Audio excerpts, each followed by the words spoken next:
Hey, futurists, this is Mattimore. This is Justin. Thank you for tuning in to today's episode, The Future of Reality.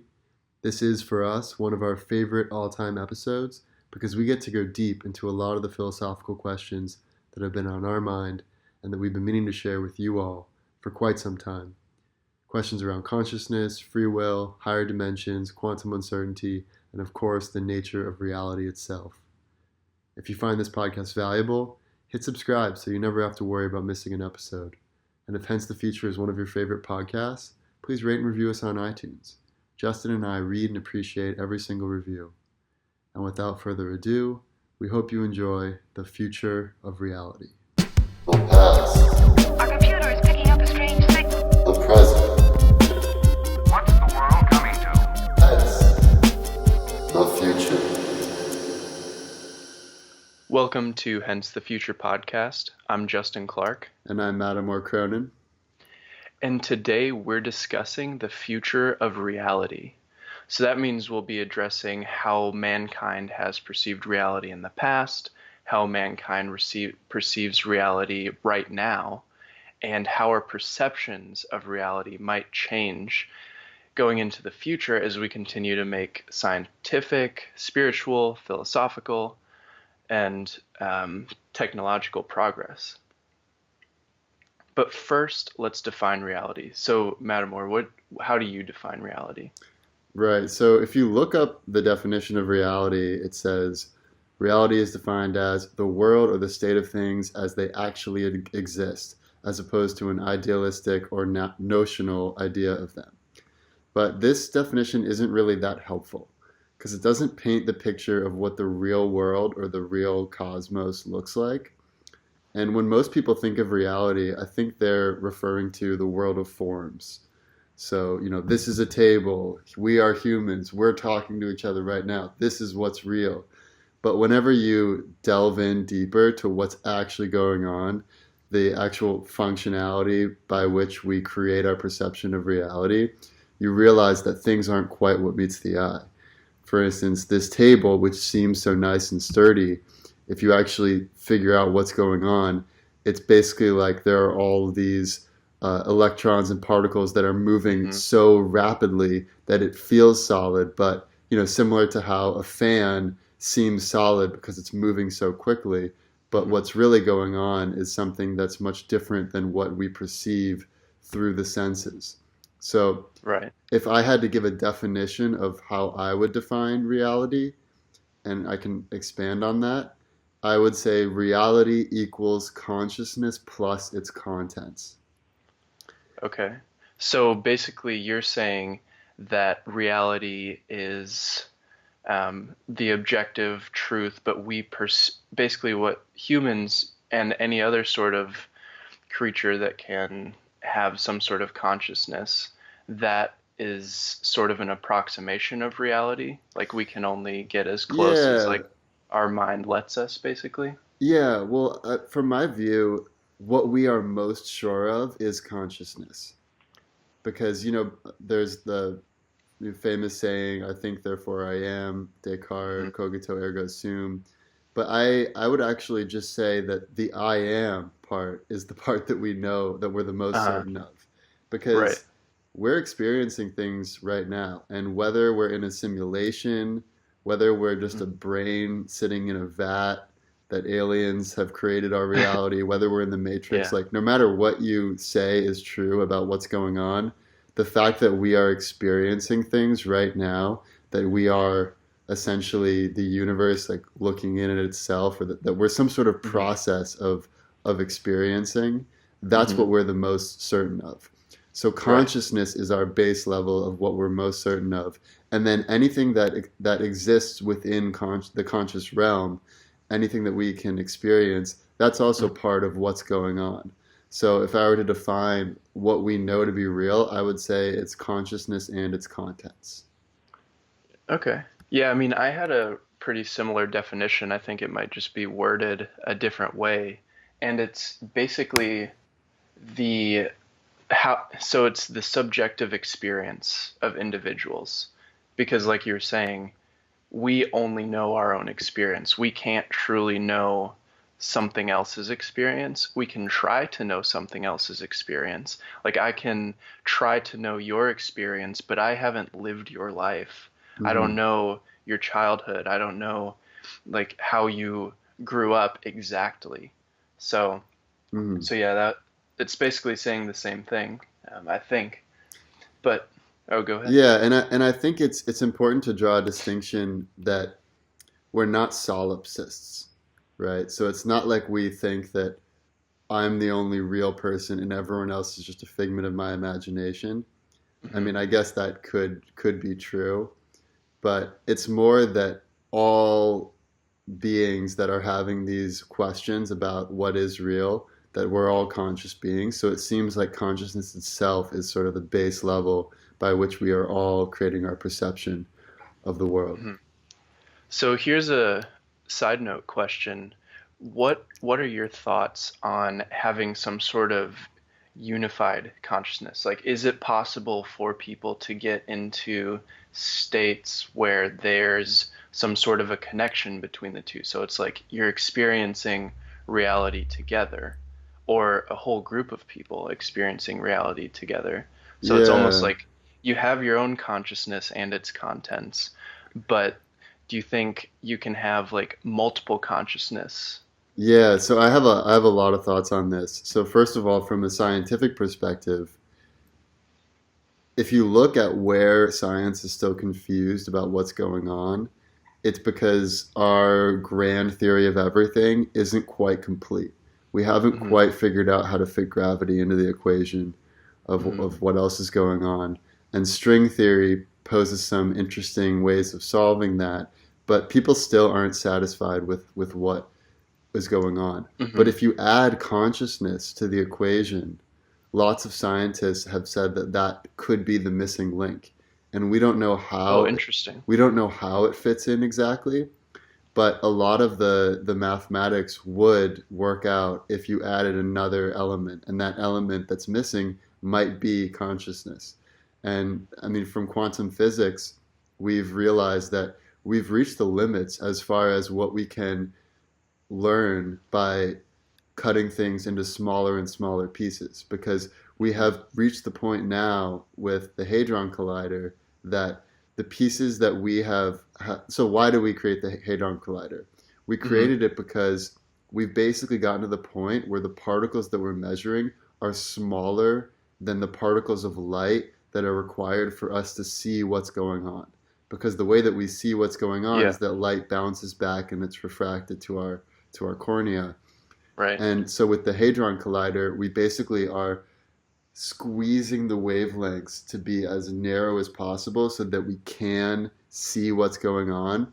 Hmm. But for us to go deeper than we already have with the Hadron Collider, we would need so much energy that it could, there's just no Uh-huh. way, I mean, at least in the near term, that we can do it. So Right. I think what that clue that's given by that experiment is that our perceiving might be some fundamental elementary particle of what's going on. Mm. So I do think in that sense that it's quite likely that consciousness exists on its own. It's not just some like side effect of brains. It is some part of the universe in a Mm. similar way to how the electromagnetic force is a fundamental part of the universe that sort of pervades Right. all things. Another thought that I have as far as the question of is consciousness real outside of just, each person's, subjective experience, like is it some real overarching thing, Hmm. is I think we first need to consider the fact that we are earthlings first and foremost. So when you look at Earth from far away, it's this pale blue Hmm. dot, and we've talked about the Gaia hypothesis, which I think is just so clearly true. It's almost like arrogant to think that it's not true, like to not think that Earth and its atmosphere is one organism that is evolving and sort of forging its own path in a coherent way. So Hmm. I think when people have these incredible mystical experiences, or when you're deep in meditation and you suddenly feel this sense of oneness with the universe, or if you're on psychedelics and you feel a similar sense of oneness with the universe, or if you're Right. having a near death experience and all of a sudden you feel that incredible like mystical experience. Or even if you're like, skydiving, there are these different circumstances where you have this profound sense of belonging and co-creatureliness. And Hmm. I think what that might be is that might be the overarching consciousness of Gaia, of Earth. So one thing that I'm quite not sure of is how Interesting. much of this unified conscious experience is specific to Earth. And it's like we're tapping into the Mother Earth energy that is figuring out Right. what's going to go on, and like basically the conductor of the orchestra, versus it being a truly cosmic experience. Yeah. Oh, that's really interesting. So you could even take that a step further. So we, all the Earthlings put together, maybe contribute to some sort of universal Earthling consciousness, whether you want to call Right. it Gaia, like however you want to define Gaia, whether it's an organism or a system of a super complex system of a lot of things going on.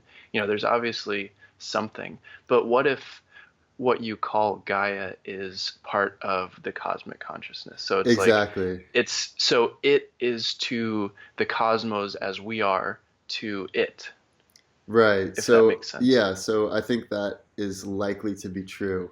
I think it would also be arrogant to think that we're the only conscious beings in the whole cosmos, that there's Yeah. nothing beyond Earth that's conscious. But other conscious beings might be of a different qualia. They might not be exactly the same as what we feel to be conscious. So I'm Yeah. I'm not sure, and frankly, I think that's one of the great mysteries of what is going on right now is that we don't know how big of a role consciousness plays in the cosmos, or if it's more specific to Earth, or if it's specific to the individual. This is something where science hasn't really had any hard answers yet.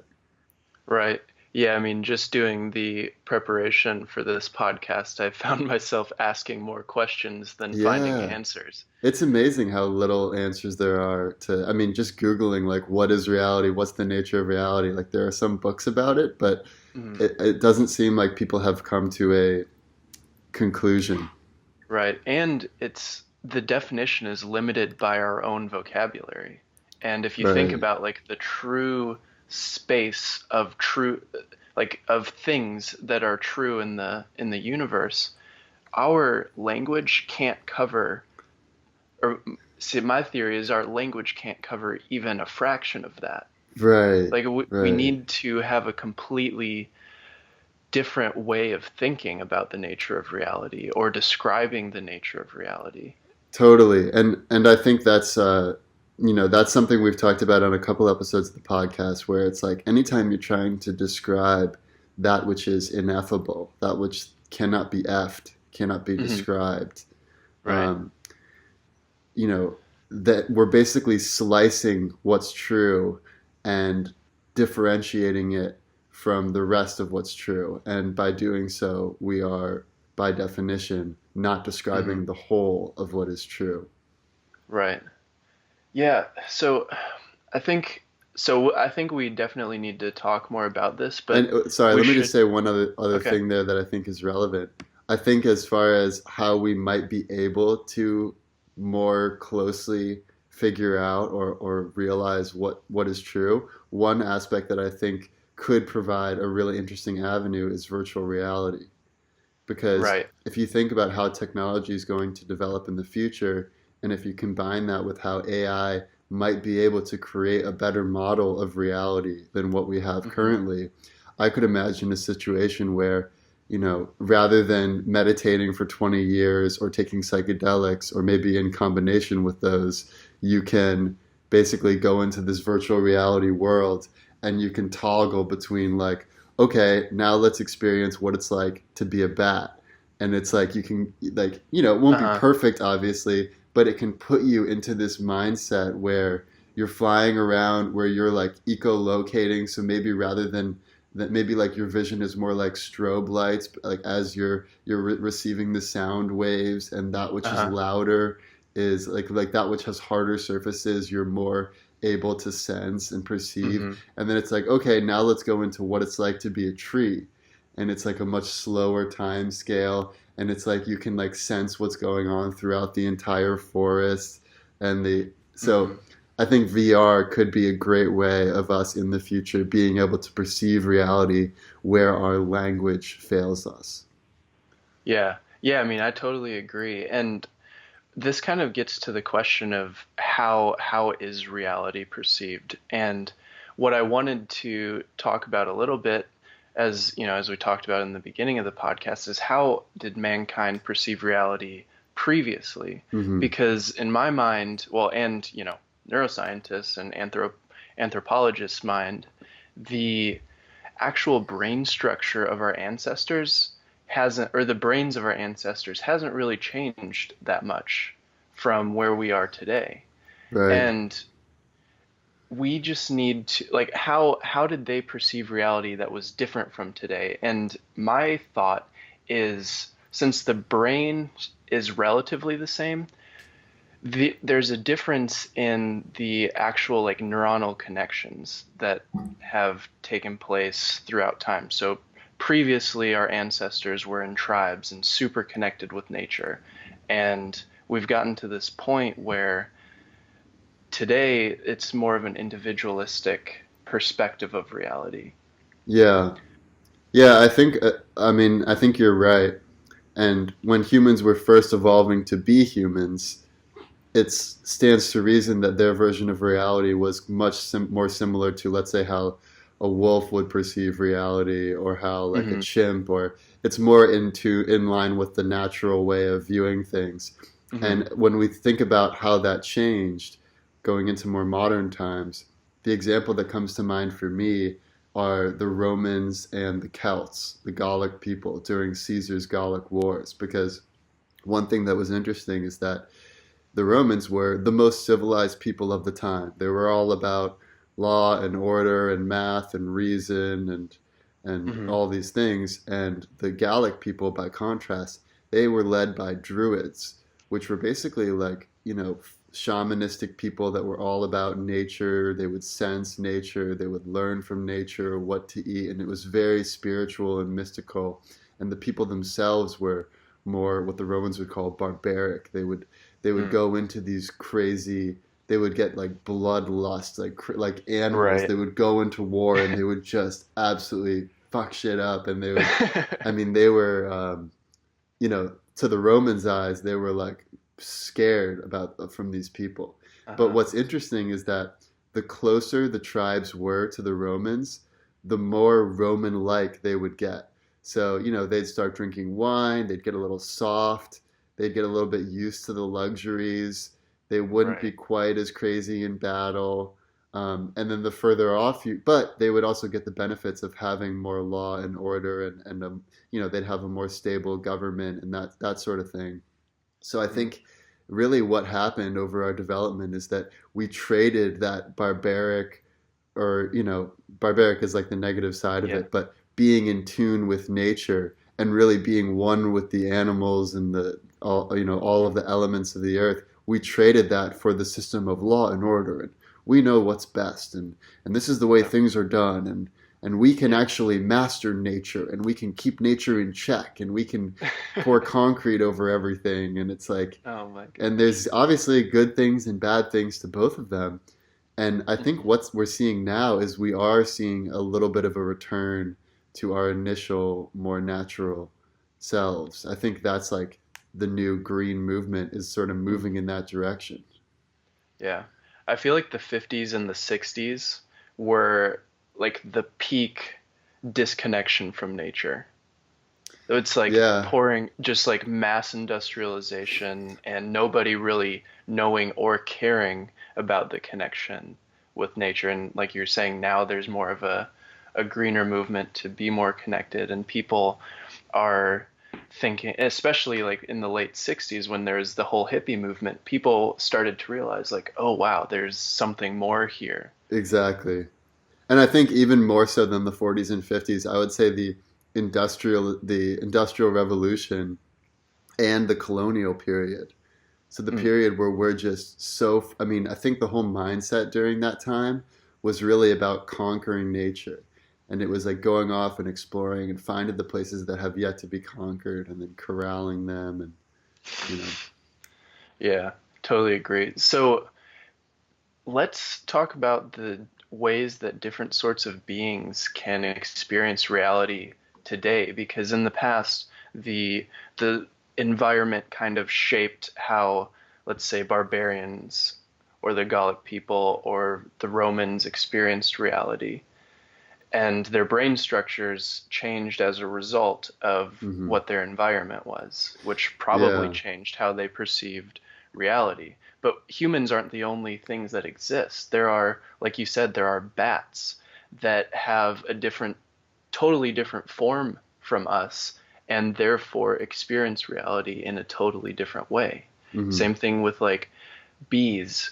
Bees can see a totally separate light spectrum than we can. They see more into the ultraviolet spectrum because when they Right. can see that, they can see the pollen on on different flowers, and they can Hmm. see if bees have been there before, if it's maybe a good flower for them to go to. So it's just a completely different way of seeing the world Yeah. than what we're aware of. Well, one metaphor that I found useful is that the mind, the human mind in particular, is like a radio receiver, and you can tune in to different frequencies of consciousness. And Mhm. we're most able to tune in to those frequencies of consciousness that are most similar to us and that are strongest. So obviously, it's easier for us to vibe with and connect with other humans. And after Mhm. that, it's easier for us to vibe with and connect with other mammals, especially Right, dogs, which co-evolved with us. And right. then, much less so can we vibe with a reptile, and much less so even than that can we vibe with an insect. Mhm. Um, and then also, I think rather than just them being similar to us, I think there also is the strength of the signal of consciousness. So I think, for instance, a forest has a stronger conscious signal than an anthill, even though we typically think of ants as being more intelligent or smarter than trees.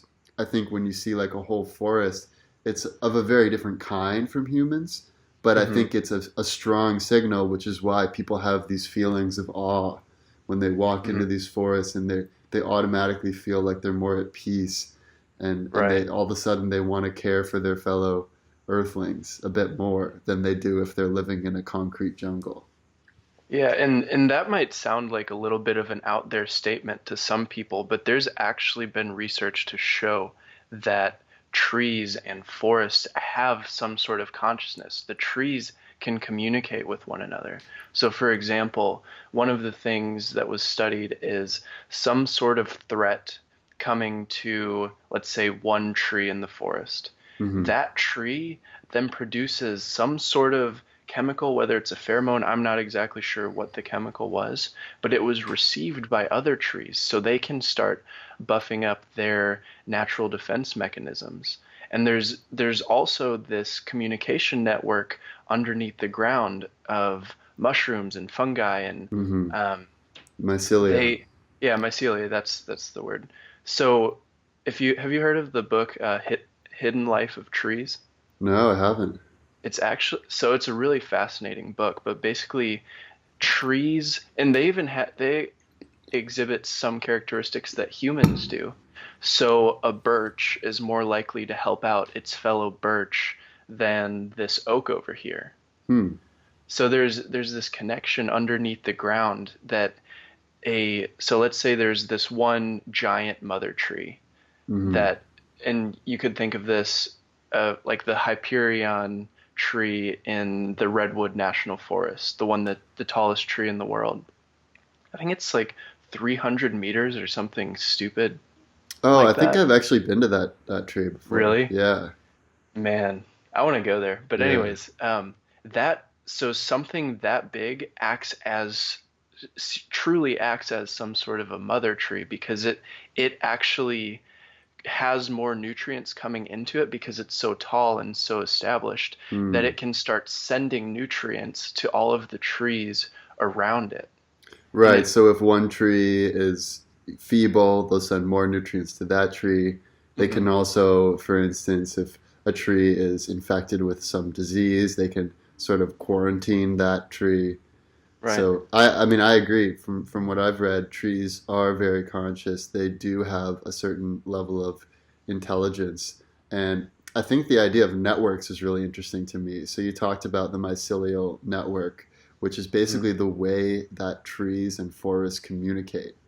And it's right. similar to a neural network which humans use to communicate. And likewise, there's the internet. There's like Hmm. whatever's going on with cyberspace. Like, when like where is the space where everyone is talking to each other online, or like everyone is in some like, virtual Fortnite video game realm? Like, where is that? I mean, it's got to be somewhere. It's not nowhere.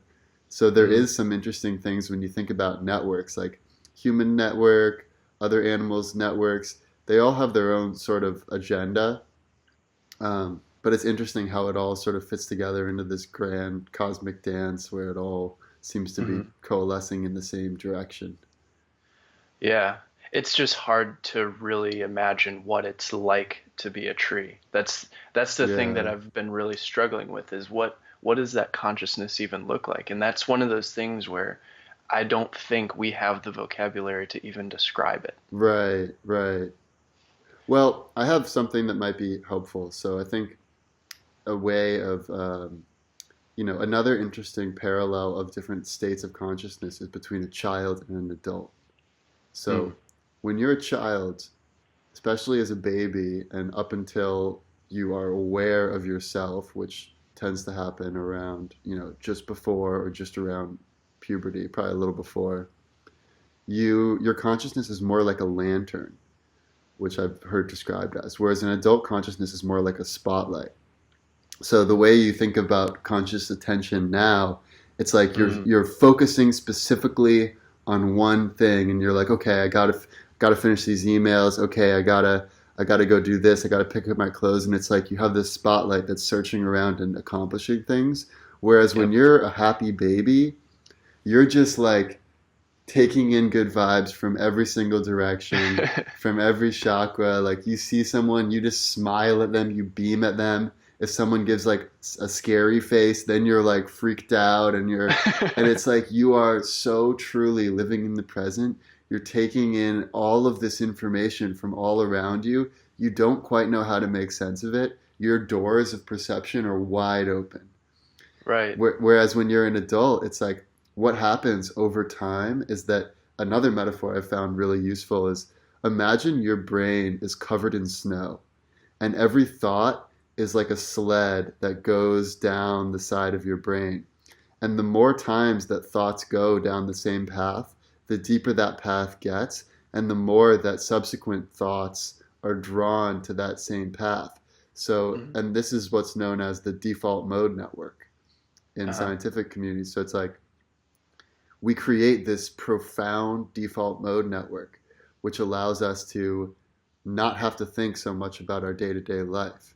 Hmm. And I've become very aware of this just recently because I moved to a new house in Culver City, and so my day to day life got completely upheaved. Uh-huh. Like I had to think about, okay, where can I park outside my house? Where are the nearby stores? Like if I need to get some food, like where should I go? How do I get to work? What's my new commute? Like how long does it take? What are the best routes? All of these things that I had mapped out in my default mode network when I lived in the Palisades were you appended. Mm, So it really made me aware of that. And I think that's when people think about reality, adults, they're yep. thinking about their default mode network. And it's almost like themselves, their sense of who I am, their ego, is their default mode network. It's the deep path that they've burrowed in their own brain of how they Yeah. think of the world and how they think of things. Whereas we forget that when you're a child, it's not like that at all. You have just completely untouched powder that you can Yeah. think about anything in any direction. Yeah, and to take this analogy, into like what is actually happening neurophysiologically, when you have certain thoughts. So if you become an expert at something, your neuronal pathways are very, very strong Mm. and very well paved, you could say. And with a baby, there are not strong connections, but they're going, your brain and your neurons are firing in all directions. Right. And with more established adults, we've been through life and we know we've been, adaptive to our situations. But when you have any sort of routine, the pathways in your brain are stronger, and the other pathways that you might have explored while you were a child are not there anymore, or they're Right. just not able to be explored easily. Yeah, that's But why they call it the curse of knowledge. right, yeah, and the so I've heard that analogy before. I'm happy you brought it up because one of the ways that you can add oh, actually, I'll get to that. But have you read the book How to Change Your Mind by Michael Pollan? I just finished it Really? 2 days ago. Yeah, it's so good. So I like when they were talking about how a baby's brain is basically like an adult's brain on psychedelics. Right, right. It has very similar characteristics when they do some sort of brain scan, and Yeah, that well, was that's why mind like blowing to child me. psychologists have been really interested actually in psychedelics because it puts you more in that childlike state. And Mm, I think psychedelics get vilified because it's the antithesis of conforming to society. And mm, like the hippie movement definitely shows that, oh, if people open their minds and they go back to what it's like to being like a child, even if only for a couple hours, they're less likely to agree to be sent to Vietnam for some right. bogus cause. Hmm. So obviously society wasn't too keen on the whole idea of expanding your mind and going back into that, opening the doors of perception. But Hmm. I think it's very similar, the state of your mind when you're taking psychedelics to when you're deep in meditation, or like I said, with near death experiences, or when you're like a child. I think they're all quite similar. It's like you have that lantern of consciousness. And when you talk about what's real, you are perceiving a much broader spectrum of reality when you're in Hmm. those states. Now, whether that is actually what the world is like is Hmm. another question, but it certainly has more primary information from which to create a better model of reality. Right. Yeah, and you can also think of psychedelics as kind of like you were saying, when you open your doors of perception, and if you think about how little we're actually experiencing about the true nature of reality, just because Yeah, our senses aren't all the way there. We exactly. we can't fully comprehend all of the different waves going on. We can't fully comprehend what it's like to see the next dimension. Exactly. I mean, you talked about bees can see ultraviolet Hmm. wavelengths that we can't. Bats can hear wavelengths that we can't hear. Every sense that we have, there are animals that do it better than us. There are animals that do it worse than us. And if you believe in string theory, there is way more that we aren't experiencing than what we are experiencing. Yeah. And even the non-string theories of everything. So there's this other one called, I think it's a theory about some mathematical structure called E8, which goes up into 8 or 9 dimensions, I think. Ah, And the smallest building blocks of that structure is kind of like the fundamental um, particle of the universe. And honestly, I think you'd be interested in this because they try to unify consciousness with this theory of everything, with this higher hmm. dimensional space. I'll send you some stuff. Yeah, that And sounds we'll put it interesting. in the show notes too. It's a really interesting. I know it's controversial in the scientific community, but Right. so are all the good ideas. Yeah, I mean, one thing's for certain, and that there's not just three dimensions, right? And that's all we Yeah, can experience, really. And I yeah. think the other thing that makes it really difficult to map out what reality actually is the fact that we're trapped within time. We're trapped within the arrow of time. And Hmm. we know from Einstein's theory of relativity, we've known for a long time now that time is not what it seems to us. Time for us is just relative based on how the earth is rotating, how far it is from the sun, how much mass everything has. And if you go to any other spot in the cosmos, your experience of time is going to be way different. And if you're a higher dimensional being, then you would be able to traverse time in the same way that we can traverse space. You can go backwards and forwards, left and right. Hmm. So when we think about reality, most people think about the cause and effect reality, where it's like, oh, this is what's real. It's like, oh, there was the Big Bang, and then this stuff formed, and then here we are, and then in the future, and it's like this very sequential series of events. But there's no reason to think of it as sequential. In fact, there's evidence that it's not sequential. There's evidence that there is a multiverse, and that's why the whole idea about death is kind of absurd, because the tragedy of death only really makes sense if you think of it as time being linear. Mm. Oh, yeah, that's interesting Because how because can you die? Like, how can it be tragic if you're always alive? Like, if you've lived for a moment, you've lived forever. yeah, yeah, that's really interesting. And so, how do you think this changes into the future? Like, how do we go from where we are now to maybe perceiving death in another way, or truly unlocking some fundamental Yeah. features of perceiving reality? Yeah. So I think as we look into the future, there are certain trends that are going to have a big impact. I already talked about from a technological perspective, the fact that AI may be able to create a better model of reality in a way that humans are too limited.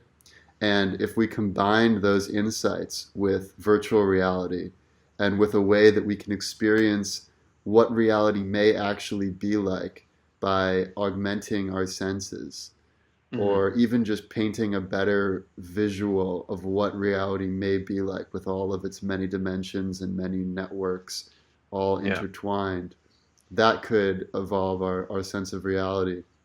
And then just from like a practical sense of what do most people believe, I mean, most of the world, which is 74% of the world, is religious. And, Mm. I think there's a lot of good things that come from religion. I was raised Catholic, and there certainly are good things about the moral teachings of religions. But I think it limits us in a way where people, first of all, a lot of religions, they make it all about us, like, oh, God created everything for us, it's all about humans, like this is basically like, oh yeah, we're supposed to have dominion over everything, and we're the most important ones, and everything was created for us. And but Hmm. when the world ends, with end times, then Jesus will come back and he'll save everyone. So it's almost like a cop out. It's like we don't have to worry about climate change because the Bible already predicted this, and in the end, Jesus is going to come and save us. And that only Hmm. means that we're closer to reaching the nice grand finale where everything's wonderful for all eternity. And I think that Yeah. really holds us back from being able to take the steps that we need to get back in tune with nature. And I think it also prevents us from truly being spiritual in a one-to-one relationship with us and Gaia, or us and the cosmos. Because it's Okay. like, when people who have authentic mystical experiences, whether it's through psychedelics or through deep meditation and reflection, or living in a cave, or whatever it is, those are real first person accounts of what it's like to be a conscious being within this web of consciousness. But I Hmm. think a lot of times with religion, it's like we're basically trying to replicate the mystical experiences that Jesus had, for instance. So, like, if you think about what the Last Supper was actually like, it was probably such an incredibly powerful spiritual, emotional experience. I mean, you've Hmm. got this enlightened being, Jesus, that's there, that who knows he's going to die, who still has nothing but kindness to say to his friends, who's willingly going and sacrificing for a greater purpose. And to just be in that space with that sort of energy and that sort of a Hmm. mindset, has to have been so powerful that people couldn't help but keeping to tell the story and tell the story. And now, when you go to church, we're still recreating that experience. We're still doing the stuff, and At Michael least Pollan. attempting to. Yeah, yeah, exactly. Well, that's the whole point is that it's not a first person mystical experience. It's a it's like a second one layer removed mystical experience. And Michael Pollan even talks about the placebo effect of taking communion Yep. because it's like, oh, this is really the body and the blood. You take this, and then people all of a sudden they feel more holy. But a lot of these, shamanistic or druid tribes, or even in Roman times with the Eleusinian mysteries, or the mushroom cults of the Aztecs, and all of these other cultures, which were a lot closer to the earth, like the American Indians with peyote, they would actually have mystical experiences. It's not like they're just Right. like play acting. They would really have them. And so I think if we can get back to that, where, ideally, I think if we even had sort of rites of passage around, spiritual experiences, Hmm. culturally, I think that would be a great step forward. Yeah. And so we do see a couple of trends going forward that give me hope because you do see people still wanting to be spiritual, but also giving up maybe the more naive approaches to spirituality that might be considered religion, like Christianity, Islam, Hinduism, all of the major religions. But there's this, like, alongside that trend, there's also the trend of people actually doing research on psychedelics. It's not such a taboo subject anymore. Right. Well, did you see yesterday that Oregon now has magic mushrooms on the ballot to be legalized medically in the state? Oh, so for like psychology, like therapists and Yeah, stuff, so in the same way psychiatrists. that you can prescribe benzos, which are horribly addictive, and people talk about the opioid crisis in Oh America, yeah. and I mean, compared to that, and also compared to the success rates, taking psilocybin has shown incredible results as far as people overcoming their depression, overcoming their anxiety, even overcoming alcoholism, overcoming their Yeah. addiction to smoking. And part Yep. of that, the reason why it's like, okay, why are these psychedelics so effective? It's because you are remembering that there's another way to be. You don't have to be so deeply ingrained in your thought patterns, like, the metaphor of the sled slopes. You can go back to where you have all of this fresh powder and you can think of things in a new way. And you're not Yep. beholden to the same cognitive traps where you're like, just thinking about, oh, I need a cigarette. Oh, I'm the type of person that's not strong enough to not have a cigarette.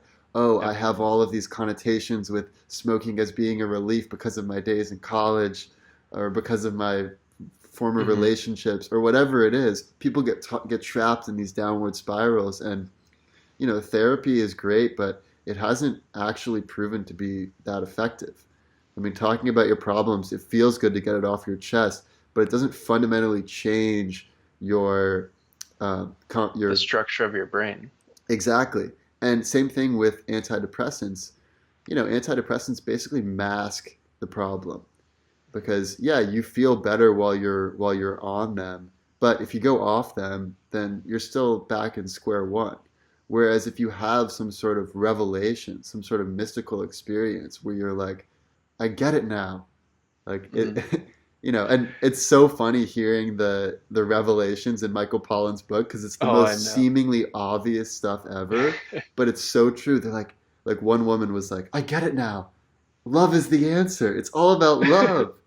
And yeah, it seems so obvious, but if you actually like know that to be true firsthand because of some revelation rather than just Mm. being told that by your therapist, that's powerful. And some other person was like, "Oh, write this down, write this down. You need to eat well, exercise, and stretch." it's like and it's like, yeah, yeah, that's true. I mean, but Yeah. There's the I like the other one too where she's talking about smoking and this person who just came out of this psychedelic I guess it was probably mushrooms. She just comes out and is like, "You know what? I just realized that smoking and killing myself early wasn't worth it. And, Yeah. that's so obvious. You can tell yourself this Well, and also I without think being this there. same woman, she had this intense visualization of herself as a gargoyle, like a stone Hmm. gargoyle, like hunched over, smoking and just inhaling this like toxic material until she was coughing, and it just hit her like with this vivid visualization. And now every time she thinks about smoking, she that vision comes back, and it just disgusts her. And that is so much more powerful than any statistics about health or anything like that. Like having that to go back to, so powerful. Yeah, and I love the fact that it's actually changing you physiologically, because with depression, it's not the fault of the person that's depressed. It's not the fault of the person that's addicted. Like the brain is structured now, let's for someone that's addicted in a way that truly makes them almost unable to resist. And when you can break these loops, these pattern loops, the the whole world changes. Like you don't have to smoke anymore. You don't have to be depressed. And like you said, we just Yeah. look at the world in a totally different way. Yeah, it's like you're loosening the chokehold of the ego. Hmm. And I love another metaphor that I mean, I find helpful, but it is confusing to a lot of people, is Douglas Harding's notion of having no head. So Douglas Harding talks about how he was walking in the Himalayas, and then he was struck by this profound realization that he doesn't have a head. And what he meant by that is that, most adults, they think of themselves as being in the center of their brain, just a little bit behind the eyes, and they're looking at the world from there, and they're very aware of the fact that they look a certain way, that they have this certain body, and they're very self-conscious, and you're like looking at it like, some sort of like spotlight being. Whereas Hmm. if you instead look at the world as if you're looking at it through the shining of your heart, not through the Hmm. eyes of your head, then that can help you get closer to the state of the lantern consciousness of being a child, where it's like Hmm. you're just emanating love and conscious awareness in all directions from all of your chakras, rather than Hmm. just being this like, this like being that's like looking through its two eyes, and it's like a Yeah. very like, I mean, Alan Watts talks about it as like you're trapped inside a bag of skin. But that's not what's happening at all. Really, what's happening is you go beyond your skin. You have an electromagnetic field around you. You have a Yeah. conscious field around you. So you can perceive things, just like how if someone like sort of sneaks up behind you, you can kind of sense them, even if you don't hear them or see them. You do have conscious awareness all around you. And if you can tap into that and strengthen that, then that's Yeah. powerful. Yeah, and that's been measured before too, that field around your body, whether it's a magnetic field or a conscious field. We don't really know much about it, but it's there. Right. And what you're saying about the headless guy, that's actually really interesting too, because what came to my mind is what if consciousness and your experience of reality is based largely on your senses? So your eyes are, at least in my mind, one of the most powerful senses that you have. Hmm. But when you realize that your eyes aren't the only thing, you can feel all over your body. You have senses. You can feel the Right. bottom of your foot. You can feel the middle of your, middle like pinky toe or something. Like all of this contributes to your conscious experience, but since the mind and the eyes are so like closely knit and up there, you just feel like that's where you are, is like in your head. Right. Right. Well, and Sam Harris makes the point that even if your brain was located in your stomach, you might still have the experience of thinking of yourself as up in your head, just simply because that's where your eyes are, that's where your ears are, that's where your nose is. That's Mhm. where sort of the grand central station of your senses coalesce. Okay. Well, I'm glad that that's been validated because I just kind of threw it out there. So Yeah. that kind of makes me question, and we had, you know, talked about this a little bit, but how does someone like Helen Keller experience reality? Like she doesn't have the Yeah, eyes, she doesn't even have the ears. So where is her conscious emanating from? Is it more in the center of her body, the feel or the smell? right. What do you think that is like? Yeah, so that I think that is probably closer to a childlike version of consciousness because Hmm. you're not building a model of the world in the way that most people are, where it's so dependent on vision or hearing. I mean, I frankly do not know what it would be like to be. I mean, obviously, I don't know what it would be like to be Helen Yeah. Keller, but I mean, for one, the fact that she cannot hear anything or could not hear anything, hearing is where we get our sense of time. And Mm. so to not have as strong of a sense of time would completely change everything. Right. Um, and so her default mode network might be much less strong or much less ingrained than ours. Although, who knows? Maybe she has some different default mode network that's all based on feel. Um, Yeah. Because your brain structure completely changes in response to whatever it has to adapt to. So right. for her brain structure, I bet neuroscientists would have loved to study, what is actually going on in her mind. It has to look like a totally different species. Oh, yeah. Yeah. And that kind of implies that her experience and her objective or her subjective reality is very different from us, and it might Yeah. even look more like a bat or a naked mole rat or Yeah. something along those lines. Obviously there's way more brain power, so like what does that even look like when you can just be there in your mind but without something tying you really to reality? Because if you think of yourself just early in the morning when your eyes are closed, it's like you still don't really have a grasp on time. You don't really have a grasp on anything as you're in this phase. Yeah. But imagine being there all the time.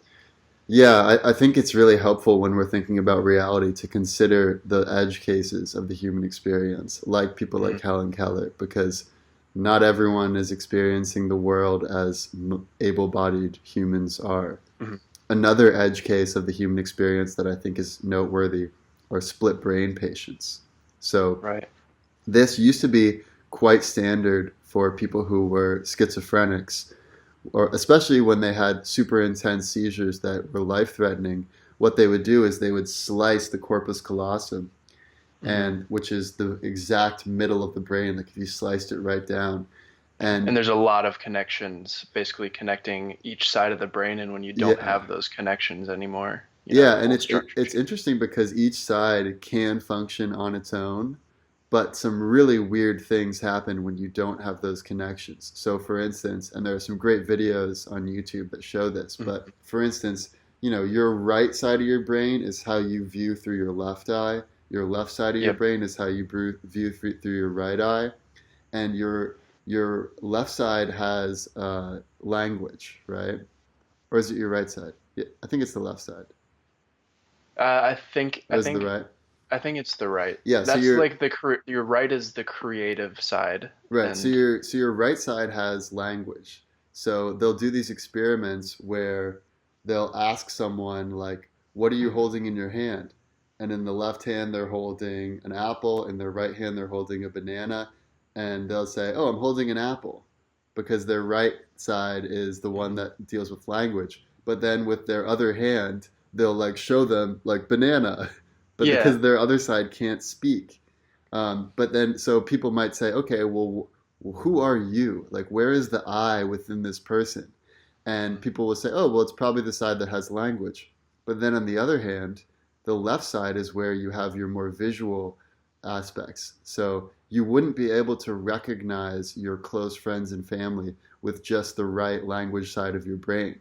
So if truly who is you is the side that's the language side, then you don't recognize your closest friends, family, and loved ones. So the point of all of this is that there's no singular you. there are many yous fighting for prominence within your consciousness. And I think that is also a really good insight that if you look for the thinker of thoughts, there is no thinker of thoughts. You will not find one because there are many voices speaking out within ourselves. Hmm. And that's what neuroscientists kind of say when, they kind of laugh at that sort of notion that there is a thinker of thoughts because you have this, it's such a complex network. You can't pin it on an origin. There might not even be an origin. It might Right. just be a never-ending cycle that, the origin was when you were born, but Yeah. there's no origin other than when you were born. And the emergent properties of where your brain goes is how you're experiencing reality. And there's also this hierarchical system. It's like on the very lowest levels, let's say you're having millions of little thoughts, and then as you go higher up in the hierarchy, you have kind of a management that is like, okay, let's filter out these thoughts and keep these ones. And then you go all the way up to the top, and Yeah. you seemingly have one single thought, but in reality, it was thousands or millions of thoughts that made up this single thought. Right. There's not really a origin that you can really pin this single thought on. Yeah, consciousness is a process. You Hmm. are a process. You are a process by which the universe is experiencing itself, as Alan Watts has said. Yeah. So I want to talk a little bit about the how do we actually change our views and our experience of reality going forward? Like what do these trends that we've talked about lead to? Like you said, the virtual Yeah. reality. Yeah. And So I think we should do the worst case, best case, most likely. okay. So, as far as the worst case of how our perception of reality can go, in my mind, it's basically going further in the direction of the Industrial Revolution, religious fervor, colonialization, mastery over nature. If we continue to go in that direction, which is like similar to sort of the way Trump views the world, where it's just Hmm. like everything is just meant to be exploited and Right. just used for the benefit of us now. And it's not like everything ties together in some grand way and we got to actually have some responsibility for our planet and our fellow earthlings. That's the worst case scenario. And I Mhm. think, unfortunately, religion can be weaponized for those ends.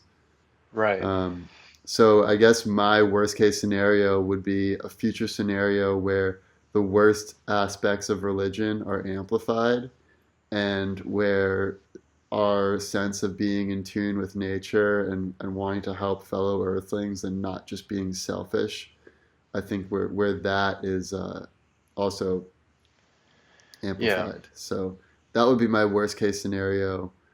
Yeah, that Um, kind of echoes mine. yeah, That's actually very close to what I was gonna say. The only addition I had is the the fact that people are becoming more disconnected. It doesn't even have to be uh, the cause of religion. It doesn't have to be the cause of anything else besides the sheer fact that we have technology that disconnects us from living things. So if you're living right, in the top floor of New York City and the last time you stepped on earth, soil, not road, especially with bare feet, not, rubber shoes that totally insulate you from everything. The That sort of disconnection, I think, in let's say 100 years, is going to be so prevalent, possibly in the worst case, that in these giant megacities, nobody's even going to know what true nature is, except right. for these maybe some tribes that live out in the like the very little remaining part of the Amazon forest. It's like not not just being disconnected with the world, but we've destroyed the world and the Earth's unified consciousness in the process. Like not only are we becoming disconnected, but we destroy others' consciousness, the ones that Yeah. we don't care about. And I actually, to add to that, I think there are two directions of the worst case scenario that we can go. And it might just Hmm. depend on the person of which direction they go. But the two directions are thinking of yourself as a puppet and thinking of yourself as God. And I think as Mm. technology advances, from a puppet perspective, like already, I mean, the Uber driver who killed that person, there were signs that part of the reason why he killed that person is because he couldn't take it anymore. He felt like he didn't have any free will or any control, that he was basically just being told, go from this point A to point B to point C. And he was like this cog in a machine, and he felt like he didn't have any volition. And so I think as we get more automated, as self-driving cars become a thing, as the world becomes more efficient and more, automated, people will oftentimes feel like they are a puppet and that they're not, that like everything is just happening to them. They're not doing anything. And that can really take out the meaning of your life, and it can make everything feel hopeless. On the flip Yep. side, imagine you're some like a high-powered CEO who is able to profit from the best of technological advancements, and with the snap of your fingers, the wave of your hand, or even with thinking about it, you can basically materialize anything you could possibly want because your bank account is big enough to handle it. You can 3D print a Mm. submarine on your front lawn if you want it. Yeah. um, but like in that sense, you might think of yourself as God. Like, oh, I am the orchestrator of everything, and look how important I am, and everyone else is like mostly just subjugated to me, and that can create tremendous amounts of hubris, and I don't think that leads to happiness either. So my two worst case scenarios are people thinking of themselves as puppets in the future, or people thinking of themselves as God, and both of those are probably going to happen to some extent. Yeah. Man, let's lighten this up with a best case scenario. Yeah. Because so one of the things that would love to happen, and we touched on this, is having some sort of augmented or virtual reality that can expand the bandwidth of our own perception, Hmm. whether that's seeing different wavelengths. So this might even be extremely helpful when it comes to health conscious things. So we can physically see waves that are damaging to our bodies, Yeah. because right now we can see a light spectrum that is fine. It's fine on our eyes, it's fine on our bodies. But what we don't see is like the super fast wavelengths. So these might be like the 5G Yeah. wavelengths, the wavelengths that they'll use in 5G. And if we could see that and kind of have our brains see these waves and be like, okay, we need to avoid this part. We need to move away from here now because it's dangerous. Like that would just be good for our own safety. Yeah. Or, and then if we can see more, let's say we can see these auras or these vibes around people that kind of give off the fact that this is a good person, or this is Right. not a good person. That would Yeah. also make the world a lot better place, because then you can help the people that are giving off bad vibes. You can give them some sort of rehab to make them, I don't know, a better person. Or if it's so bad, maybe you just need to put them somewhere else, like maybe not isolate them, but put them in a different place from where you are. Like that Yeah. might be more predictive of bad behavior than anything else than we can conceive of. I don't know. Yeah. And also, if you were able to measure conscious states, where you can Mm. measure the amount of conscious joy or conscious misery that would be affected by certain policies, and if we can start making decisions based on that, like from where I mean, on the future of food, we talked a lot about how horrible the factory farming and everything like that Hmm. is, and just our utter disrespect for the conscious states of beings that are not humans and dogs, and basically Right. if we can get beyond that to where we really care about the conscious well-being of all earthlings. And in Yeah. my best case scenario, similar to what we've talked about in some other episodes, where it's a return to nature but with the benefit of technology. So imagine if we take out all concrete all of this destruction and pollution that we've added to the environment, we Mhm. replace it with green fields, animals running freely, but we also have the added benefit of technology. So we can still communicate with each other instantly. We can still measure all of the different indicators of how well the Earth is doing, how Mhm. well different conscious beings are doing, and we can make Yeah. more intelligent decisions.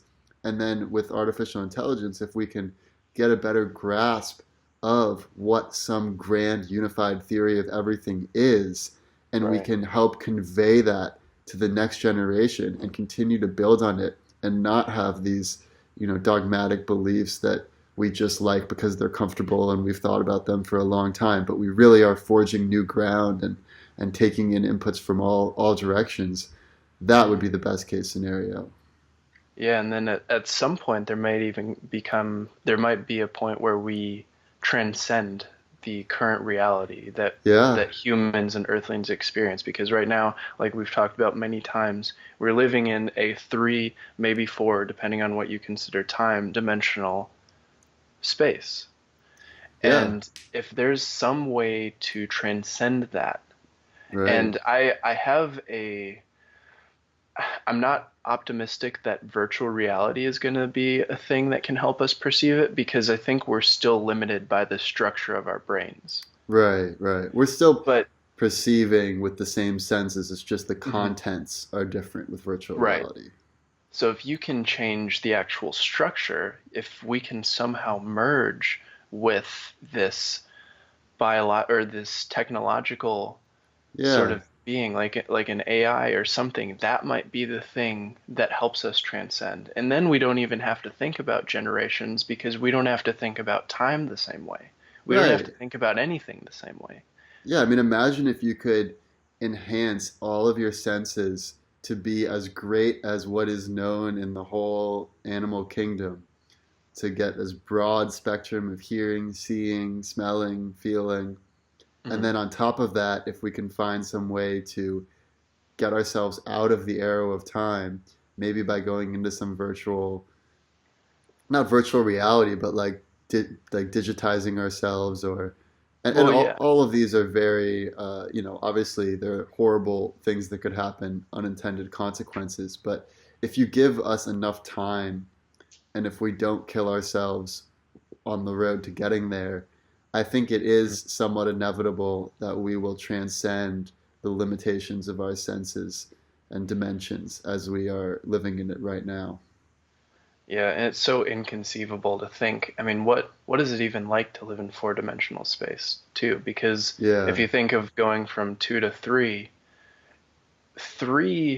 dimensions, almost all the space on three dimensions is hovering literally right next to the two-dimensional thing, but the two-dimensional being could not experience that three-dimensional space. right. And so we So, probably would need more than just our standard brain. We would need to augment our intelligence by yeah. either tapping into a digital intelligence, like Hmm. brain machine interface, or maybe it's like somehow we're able to actually tap into the greater conscious energy of what's Right. going around, which some people believe that it's actually consciousness is very closely related to light, which is Oh, a interesting.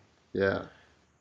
Yeah, I Um, mean, that could be one of the tools of psychedelics. So we're still in such an infancy of psychedelics right now. We don't understand what they're doing. I think we don't understand a lot of things, but let's say 1,000 years down the road, if we manage to become a relatively peaceful race and not destroy ourselves, what does the technological innovation look like, especially when it comes to understanding the brain? Because we yeah, don't know anything. And what happens when we truly understand what psychedelics are doing, and the types of perception and type or the doors of perception that are being opened with these different states of mind? You know, yeah. Those good questions. So again, let's do those are the the. Should we do the most likely yeah, and go then ahead. close it out? So the most likely scenario is obviously a hybrid of our best and worst case. I strongly believe that we will transcend our current view of reality, like I said, if we live for long enough. Hmm. However, I do think there's going to be quite a resistance among people who are too tightly wound up with their egos to relinquish it. And unfortunately, people tend to pass down to the next generations their own beliefs around what's real or what's important. So I think what we're going to see is a growing proportion of society that views reality more closely to what it actually is versus this parody of reality that we think of right now. But I think there is still going to be, a majority of people, at least for the next like 50 years, let's say, who are going to think of reality as like, oh no, reality is just these tables and what we see in the world of forms. And Yeah. yeah, so. Yeah. So what I was thinking for the likely scenario is there will, I'm optimistic actually about the upcoming generations. The thing that I don't know is how often does this happen, that the young generation seems to be more enlightened than the older generations, because this has happened before. Mhm. Will we follow the same path? We become old and jaded, and our ski slopes are very heavily skied, and Right. we don't veer from those. Well, And that's why that's like wisdom is having those deeply ingrained ski slopes where you're yeah, like, oh, I've been here before, I know what to do. But that's why true wisdom is knowing that you know nothing, meaning yeah. having no ski slopes or no faith in your ski slopes as being true. Hmm. So you try to take a different path anytime you can. Right. And I think with so much information out there and all of this technological advancement, and we have people in power that are actually doing good things, like an Elon Musk, Mm-hmm. or Jeff Bezos is arguable in a lot of cases of how Amazon employees are treated, but that's not necessarily a direct decision by Bezos. He's still trying to do good things in the world and trying to be innovative and make it a better place. Um, and I think there's probably going to be some sort of positive shift in the entire perspective of the nature of reality, at least in the US, and similar, like modernized and, basically not China, at least for the foreseeable future. But You a lot think of the post countries. automation, like after like let's say we implement universal basic income, all of the work is being done by machines for the most part. People can more spend their time doing what they want.